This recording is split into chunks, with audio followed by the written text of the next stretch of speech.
Are you listening? Damn. And welcome back once again to the Endurance Hour Podcast, episode 370. Alongside Coda Coach Wendy Mader, I'm Dave Erickson. Thanks for joining us. Great topics, great questions today, so let's get started. This from Kathy. Hi, Wendy. I swim with my master's group 3 days a week, and we incorporate kick sets. And the coach is always talking about gliding and distance per stroke. I know that you have mentioned stroke rate in previous podcasts and videos. Can you discuss the importance of stroke rate and benefits of kick sets? Hey, Kathy, that's a great question that I'm a lot of times conversing with other athletes about. So when it comes to swimming, swimming's a technique strength sport. You develop the technique that's appropriate for you, and then you develop the strength, which when I'm talking strength, I'm talking about, your catch and your pull, what's going on underwater to get stronger. And then over time, you increase your stroke rate without losing technique and strength, and that's how you go faster. It's the opposite of running and cycling, whereas running and cycling, you work on your rate or your faster cadence, and then you work on pushing a bigger gear on the bike while maintaining that cadence, you'll go faster. And in running, you increase your stride while maintaining your run cadence, and that'll get you faster. So it's really important first to work on the strength. I don't really talk much about glide in my swim technique. There is a glide there, but I think that messes adults up if you talk too much about the glide. I talk about the strength and extending your arm from behind. And then once that's solidified and it starts to get easier, meaning, you're going the same pace, but it feels easier, well, then you start to increase your arm rate without losing that strength. You will increase your arm number of strokes per length by a couple, but you shouldn't increase it excessively, because if you do, then you're probably spinning your wheels and not going faster because you lost that strength. Does that make sense, Dave? It does. And also, you have mentioned a golf, or is it SWALF score? Or yeah, swimming golf. So yes. That's where I like to just have athletes swim a 50, count their strokes, probably a moderate pace, something that is repeatable. You count your strokes and you add the number of strokes it took you to swim that 50 to your time. So let's say it took you 50 strokes and 50 seconds, then your score is 100. So just like in golf, you try to take less strokes. You can take less strokes either by actually taking less swim strokes, or you can go faster. So maybe on the next 50 at that same effort, you take 48 seconds and you still take 50 arm strokes. Well, your score is now 98, and so you've improved it. On the opposite end, maybe you swim 50 seconds but take 48 strokes, so your score is still 98. You're trying to find that sweet spot where your stroke count, you're not excessively gliding, and you're actually, kind of maintaining some sort of stroke count, plus or minus, 1 or 2, but you're going faster. Is there a number that's general enough to apply to most people on how many strokes you should be taking per 25? Yeah, I mean, when especially when I'm doing on deck coaching or when I'm doing a swim analysis, I count people's strokes. In a 25-yard pool, I like them to be between like 16 and 20, not more than 22 arm strokes, meaning left arm is 1, right arm is 2. That's how I'm counting. And then in a 25-meter pool, there's that sweet arm strokes per 25. Obviously, taking into impact the size of the swimmer, their height. And there was an article in Triathlete magazine that I was quoting, and it's something about, I'm gonna link it to this podcast. It's about the apex, and they interviewed me talking about the apex, which is your span of your arms, all the way, left arm out and right arm straight out, and how that may impact a swimmer's stroke count per 25 meter or yards. So again, I haven't referenced this article in a while, but I'll definitely link it to the show notes because it's kind of a fun article that they quoted me in. This question from Eric. I'm training for the New York Marathon. I struggle to run long distances more than 13 miles at a reasonably good pace and without needing to stop and catch my breath or drink some water. For example, he says, this week I ran 12 and a half miles, nonstop, felt pretty good. Then I had to stop for 7 minutes to take a break. After the break, I ran 3 more miles, but I needed to run 1 mile at a time and took a break for a few minutes without my pacing slowing down. Please share some tips on how to get between mile 13 and mile 26, which, yeah, you're talking about some hardcore miles there. Well, congratulations for getting in the New York City Marathon. I believe it's a time qualification as well as a lottery. So that's awesome. Hopefully you'll just go and enjoy it and finish, and that should be the number one goal. I think it's amazing. It's definitely a bucket list of mine in the last few years. So it sounds like you're trying to maybe force a pace the first 13 miles, and it's maybe a little bit unrealistic and you're going too hard. The top 2 things that'll cause someone to slow down or bonk or be dehydrated is the pacing and nutrition. So it sounds like you're just starting too fast and you're not eating or drinking enough. So what I recommend is make sure you do a fitness test to set your training zones and that you're doing the proper training zone details depending on the purpose of the long run. For you, the purpose could be just endurance based, so making sure you're at your current endurance zone, whether it's pace, heart rate, or rate of perceived effort. If your goal is to do a certain pace, whether it's marathon pace, tempo pace, threshold pace, again, make sure you're doing the correct pace that matches those type of zones. So for you specifically, I'd say slow down. You definitely want to, if you're up to 13 miles already and you're trying to go beyond 13 miles, keeping the same pace, number 1, slow down. Number 2, make sure you're carrying like some sort of hydration bottle or hydration pack and you're hydrating, because if you live in a hot, humid environment, that's definitely going to impact your pace and how much you fade towards the end of a longer training session. And make sure you're intaking some calories. What I first recommend is going to the New York Marathon website and see what type of course nutrition they're going to offer and start practicing with the on-course nutrition of the marathon. And I would, general recommendations are going to be you're intaking, maybe up to 60 grams of carbohydrate per hour. That's the recommendation for triathlon training. For just the marathon, I would say, you're going to be in that 30 to 40 grams per hour to get you through the marathon. So again, it's just a matter of starting out slower and making sure you're taking in calories, because it sounds like, based on his email, that he didn't hydrate the first 12 and a half miles. So he had to stop and hydrate, and he was already behind. And then he was trying to maintain the same pace. So he would go a mile at the same pace and then he'd stop because it was probably just too intense. And then one other thing I wanted to mention is, making sure you're loaded and hydrated the day before your long run. So having a nice quality dinner of protein, carbohydrates, and you're hydrated going into the next day long run. In all the triathletes that you coach, those longer endurance athletes, whether it's a half Ironman or a full Ironman, and the runners, where have you noticed the biggest sticking point for athletes? When do they have that moment? Is it 22 miles or is it 20 miles? And whether it's mental or a physical hurdle? Yeah, I mean, again, a lot of this could be a mindset thing. For like an Ironman marathon, 16 up to 18 miles, it could start then.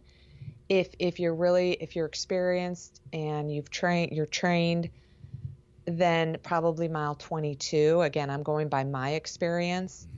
Sometimes I'm just shot at mile 18. Sometimes I can make it to mile 22. And at that point, you're like, okay, I got 4 miles left. I like to break up the marathon in sections because it's a little bit mentally easier for me if I break it up into 5Ks or 5 miles or 10K sections, because I've done plenty of 5Ks, 5 milers, and 10Ks in training. So it's just a matter of saying, oh, I get to do another, after the first 10K, here's my other 10K. Where would I be running if this was a training run 10K? And so, yeah, there's a huge mental component in a marathon. It's a different beast altogether, too, a different animal when you're talking about the marathon at the end of an Ironman versus the 22-mile mark during a straight-out open marathon, because you've depleted so much calories, hydration, in that first, I don't know, 10 hours of the Ironman race or 11 hours of the race. When you get to that point where you're going, 18, I know it's only, or 20, it's only 6 more miles, yet I've been going all day and I got nothing left. Whereas, hey, I've only been running for a couple of hours and I can really, make it for the next 6 miles. Right. And that just reminded me of again, based on Eric's goal, is making sure your marathon goal pace is realistic, again, based on your current training and at your current endurance / tempo pace. You don't want to be running your long run at your 5K pace. That's obviously too fast, and that's why you're not able to sustain that pace. And so making sure the time pace is realistic for you. Because a marathon, if you're going for it, like someone like me, if I were to just do a marathon, I'm going to be going at a pretty good clip. And so, bonking or making it to mile 22 before you kind of start to fade or bonk is due to the intensity level. Whereas in an Ironman marathon, the intensity level is going to be a little bit lower than a competitive flat out marathon. Does it become more mental in an Ironman then? If you are at 22 miles and you only have 4 miles to go, like it's not because the pace has been slower, but it's like, oh man, I'm out, I'm done, and you have to just fight through it. Yes, that happened to me at Ironman Florida. As I was running at a really good clip until mile 16, I started to feel it, and I got to mile 18.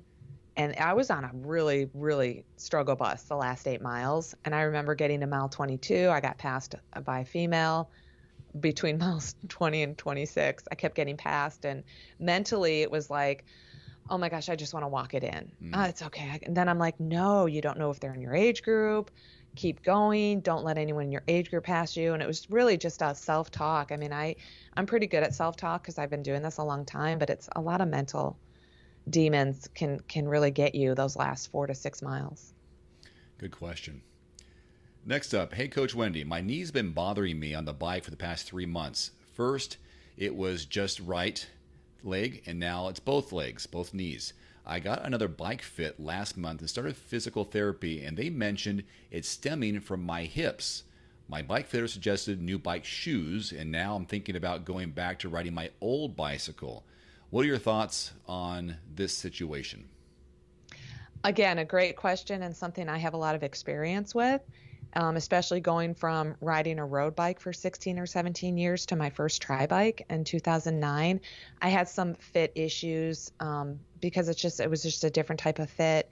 It was normally I feel it in my hips and my hamstrings. So my knees have always been healthy. So I think, you did the right thing by going to get refit. And even if, especially because it was a new bike, definitely it takes time to dial in the fit of a new bike frame, especially if it's a different model. As far as shoes go, I'm not the expert on cycling shoes, but something I'd also recommend is checking your pedals. So because you're riding a different bike, because you mentioned going back to riding your old bike, maybe if you switched brands of pedals, that could definitely impact your knees as well as bike fit. So check your shoes, check your pedals. If you're just not getting comfortable and definitely try your old bike and kind of do a comparison. And as far as your hips go, I'm not surprised because most triathletes and runners have weak hips, weak glute mediuses, and tight hip flexors, and everything's connected. So that can definitely be irritating your knees. When I recently purchased a road bike, there was a different fit, or at least pedal stroke technique that I was advised to start doing on a road bike versus a tri bike because the geometry, or where the foot sits on the pedal and where the knee sits over the foot. And that was a big eye-opener for me on how much power you can generate based on the position on the bike. Now, there was also an adjustment that the bike fitter was making on the angle of my heel versus my toe, or that type of alignment. And so those kind of things will all line up to your hip. So if one thing's off, you're off center a little bit, or you're not aligned correctly, I can see how that would easily not just mess with your knees, but also your hip. And then you're going to have some back issues probably as well with how you're all positioned. So I don't know if it's the new bike shoes. It could just be the alignment of the shoes and where on the the forefoot of the under your where your toes are. What part of that foot is that called? The forefoot, ball of your foot. Yeah, wherever that may be. It could be too far forward, could be too far back. Depends on where that is positioning. Small adjustments can make a big difference on where the shoes are placed or the cleats are placed. Not necessarily the shoes, but the cleats. Yeah, totally. And I understand because, again, I rode a road bike.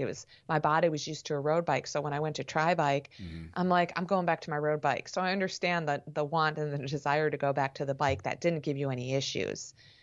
And it just, sometimes this stuff just takes time. And he was also telling me that you can generate more power because of how your position is on the road bike versus a tri bike because of the angle of your hips to your knees you're sitting too much forward on the tri bike because of your angle of attack, you'd say, versus sitting more upright where you can generate more power force going down on a road bike, which is like, oh my gosh, no wonder. Because I was concerned, hey, should I put a power meter on this road bike? Will I notice a difference? Will I be able to go faster or will it be harder because I'm not in an aero position? And then so he was kind of educating me on that.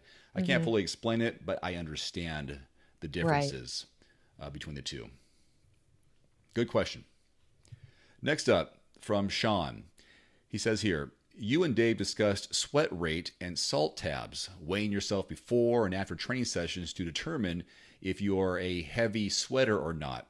And I lost 3% of my body weight during a 2-hour ride and paid attention to my clothes that were covered in white after the fact. Any tips on taking salt or electrolytes, pills versus tablets, and how often? Yeah, I mean, the good, congratulations, you implemented the test, you found out you're sweaty. You found out that you sweat a lot, you lose weight when you sweat, and you have a lot of sodium in your sweat by the nature of, kind of being covered in white. Now, I had a sweat rate test back in 2007 at the Gatorade Sports Science Institute, and I found out that I did not have a lot of sodium in my sweat, and I get enough what I need in the Gatorade while I'm racing. So I'm not experienced with salt tabs as far as like how much and how often, just based on other athletes I coach. If you're a heavy sweater, you might want to consider taking 1 or 2 tablets. And I'm just familiar with the tablets maybe every half hour and see how your body responds to that. Make sure you implement this in your training, even just a 2-hour ride and longer. Maybe you want to start doing this for hour workouts as well. And I also have tablets of Noon, which they don't have calories in them. They're just electrolytes, various electrolytes. I don't remember which kind are in there, but that's what I use in my water bottles the last 2 years, and that's worked really well for me. And so, I would just, redo your test. I would weigh yourself before and after while implementing taking, maybe 2 to 4 salt tabs an hour and see if you lose weight or see, if you're still coming off salty. Yeah, and that's a real concern on some of those hotter races, whether you're a triathlete or you're a runner, on when you're getting that and what your body craves. I mean, you say you're into pretzels, right? When you're on some of these runs? During the marathon, I'm all about pretzels. I like to chew. Sometimes I just kind of suck on them, and so they melt in my mouth, and I'm really getting it for the sodium, and it's not sugar. And so my body does well with that. Yeah, these sweat tests are super important to know how your body responds to extra heat. And the same thing can be said for, the absorption of, these blood tests are so amazing on, I didn't realize that I need so much more water because I'm losing so much at a certain rate. And then there is the salt as well. So you could be a heavy sweater. But I find that if I'm having the right nutrition leading up to it, for me, I don't need to add extra salt if you're having the type of foods that kind of replace that. Right. So it goes back to there's more to your nutrition than just what you're doing in the moment in the training or the racing. It has to do with what you're doing the days beforehand. Yeah. And of course, the weather conditions are always going to be that variable that you can't really predict. And on the day, hopefully your training is going to be okay, but then you adapt. That's why we have plan A, plan B, plan C. And rarely does plan A ever be the only plan that you work with. You always have a contingency, and then is it on the swims, the contingency is in the transition. And there's so many. Yeah. Yeah, so crazy. Good question, Sean. This one from Judy. I finished my final race of the season, and that was Ironman Alaska, which we touched on a few episodes ago. And she took the past 2 weeks off. And now, she says, I'm feeling like I want to get back into a training groove despite not having any events planned until next spring. That's a long time. Any thoughts about what I should do in the meantime? Oh, great question. You said her name was Judy? Judy, yes. Yeah. So, again, we're kind of talking a little bit on off season, out of season. The best time for your out of season, off season is after your final race. And by taking 2 weeks off, it sounds like you're a little bit familiar of taking some recovery time. And what do you want to do? I think it's always best when we're in this kind of odd time frame, off season, out of season, is to try something new, a new activity, a new sport. Maybe you join, if you don't swim with a group, maybe you join a group master's swim program, or if you don't really ride or run with groups, maybe you want to join a riding or running group just to, make training a little bit more social. Maybe you want to, if you're not normally strength training, maybe you want to hit the gym. And if you hit the gym or a health club, there's a lot of fun activities you can do to just do some different activity, a Pilates class, yoga class, aerobics class, bar class. There's so many different types of group fitness classes offered in various health clubs. And so I think the most important thing is not to hit it hard like you were training for Ironman Alaska, but you find something that you enjoy and you don't force yourself to do it. Like if you wake up in the morning and you feel like going for a run, go for a run, but don't set your alarm to wake you up to go for a run. It's still a little bit early to do that. You're still recovering from Ironman Alaska. It's only been a couple weeks. And, if you haven't already, make sure you map out your training for your spring 2023 event. And so how long, depending on the event distance and your goal, how long is that event? How long are you going to really specifically prepare for that event? And then you start to kind of work backwards. And maybe you're going to start training for that event. Let's just say it's an Ironman in November and your spring event is in April. Well, November's right around the corner. It's not that far away. And so you don't have that long of a period of time until you start to get into more focused training. And there's always the option of going off-road, whether it's trail running or mountain biking. Yeah. And that way you're still in a training groove. And one thing I was thinking about, which I did a few days ago, is I did it on purpose. I went for a run with no music. I've done this a couple of times recently. And it's like, this is kind of a nice freeing feeling where it's just the sounds of the outdoors. Or, Judy, you can not record your data and free your mind of what you've been doing for so many months of keeping track of my pace, my calories, my power, and so on. And just go outside and just enjoy and don't have a limit. Don't have a time limit or a time frame if you have that kind of luxury. Just go. But I think maybe changing the pace or your surroundings, the atmosphere, that it doesn't have to be on the pavement, doesn't have to be in the treadmill, doesn't have to be in the pool. Just go somewhere else, but continue doing something active that makes you feel good. And one more thing, if you are focusing on you want to focus on a certain sport, we've got, and this is a plug for us, but we've got specific plans that you can focus on just your cycling workouts or just your swimming workouts or just some run specific training if that's one of your weaker areas that you want to build up or bring the same level of the other two sports, for example, before you hit the next spring season. Mm-hmm. Yeah. I think that's really solid advice. I think just the main thing is allow yourself to be free and not force anything and not jump into a training plan right away, but think about what your strengths are, what your weaknesses are, and just, think about your goals and your desires and what you want to do. And Wendy, what is your take? What is your personal practice on listening to headphones? And if you do listen to something, what do you listen to when you train? I don't listen to anything because I like the sound of nature. Uh-huh. If I ride my bike indoors, I will listen to some podcasts. On my computer, I don't put anything in my ears. This is the only time I have things touching my ears. Um, and then outdoors, I just like my surroundings and I don't like anything in my ears. Back in the day, we're talking 20, 25 years ago, I used to carry a big Walkman. It Uh-huh. was it was one of those waterproof resistance fat yellow Walkmans. I used to carry it in my back pocket and listen to music. 80s, Erasure, I know U2, just to name a few of my favorites, but 80s bands while I did, when I'd go for Ironman training, 4, 5, 6 hour rides.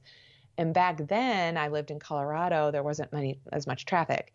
It seemed like it was just a lot safer back then. And I never felt that I was doing something wrong by listening to music while I was out on the country roads. I would never do that again. I would never do it at this time because there's just so much more traffic and car and bike incidents lately. So yeah, I just, part of the reason I like to go outside is just to focus on, what's going on in my mind, me, myself, and I. And it's enjoyable for me. I've been using the over-the-ear bone conducting headphones. That way, there's nothing plugging my ear, AirPods or headphones. That way, I can hear extra noises while I'm still able to hear some music, and they don't fall off. It's Bluetooth to my phone, so if the phone's in a pack around my waist or something like that, I do that, and I'll listen to music. And every once in a while, I'll listen to a podcast. But when I run, I want the rhythm of a beat to go. But I used to listen to a podcast or an audio book, but I find that if I listen to an audio book, I'm not able to focus on if it's something self-help or a good story. I want to hear that. So it's kind of like when I want to work out, but am I able to really focus on the message, for example? That's where the music just lets me go. Exactly. There's certain podcasts that I listen to if I'm in the gym. Like if I'm lifting weights, there's certain podcasts I prefer to listen to so that I don't want to like take notes on. And then there's certain podcasts that I'm not doing anything, but I'm focused on the podcast because I like to take notes. Yeah. Oh yeah, I do too. It's kind of, yeah, very good. Well, that's going to wrap up the questions that we have for this episode. I want to encourage you to check out our endurance T2 endurance group on Facebook. Wendy posted a question of the day, and it is, how do you define what it means to be a triathlete? And so I looked over some of those answers, and it's like, oh, I like that. Some people were writing balance, perseverance. Obviously, you swim, bike, and run, and that makes you a triathlete. One person I thought was funny. We are not normal. We are better than normal. That's how they define a triathlete. So that was. Now, what do you say? Do you say triathlete or multisport athlete? I mean, triathlete's more commonly understood, but multisport seems to be a little inside baseball. I don't know. Yeah, I'm a multi-sport. I just had this conversation with a youth swimmer that I coach yesterday because she's getting, she's going to take a break from swimming and try out rowing. Oh. And she thought I was going to be the coach that said, no, you can't do that. You have to swim. And I started by telling her, I'm a multi-sport athlete. So I'm all for you swimmers to be experimenting with other sports because I want you all to be multi-sport athletes. Mm-hmm. And so I think I use the term more of a multi-sport athlete rather than triathlete. Oh, I like that. Because I know with you, I mean, trail running is thrown into there. Yeah. Ultras is thrown into there. Mm-hmm. I loved when you were into and did those swim run events where you swam and you also ran, and then it was like multiple times. What did you just call a swim run? It's just called a swim run. I'm doing one at the end of October. Swim run. Oh. It's the last one they're having. It's in Carolina, North Carolina. Uh-huh. And it's the first swim run I've ever heard of. My husband and I signed up for that one, I think in 2018, and we never did it. Oh. And so our first swim run was in Tennessee, and they only had the swim run in Tennessee 1 year. And then the last, after 2020 and 2021, we were trying to do swim run Georgia, but it was canceled due to the pandemic, and then it was canceled due to weather. And so those are my favorite. Those are so much fun. That's exciting. Multisport. Yeah. I'm a multisport athlete. Definitely. I think. And I've done a obstacle course race. I think I may have seen pictures of that. Yeah, Were you muddy? that was a savage race. That was muddy, yeah. Okay. Well, that will officially wrap up this episode then. So join the T2 Endurance group on Facebook. Join that conversation, and we'll see you there. Until next week, for Coach Wendy Mader, I'm Dave Erickson. Have a great week of training, racing, or recovery. We'll see you next time. Adios. Adios.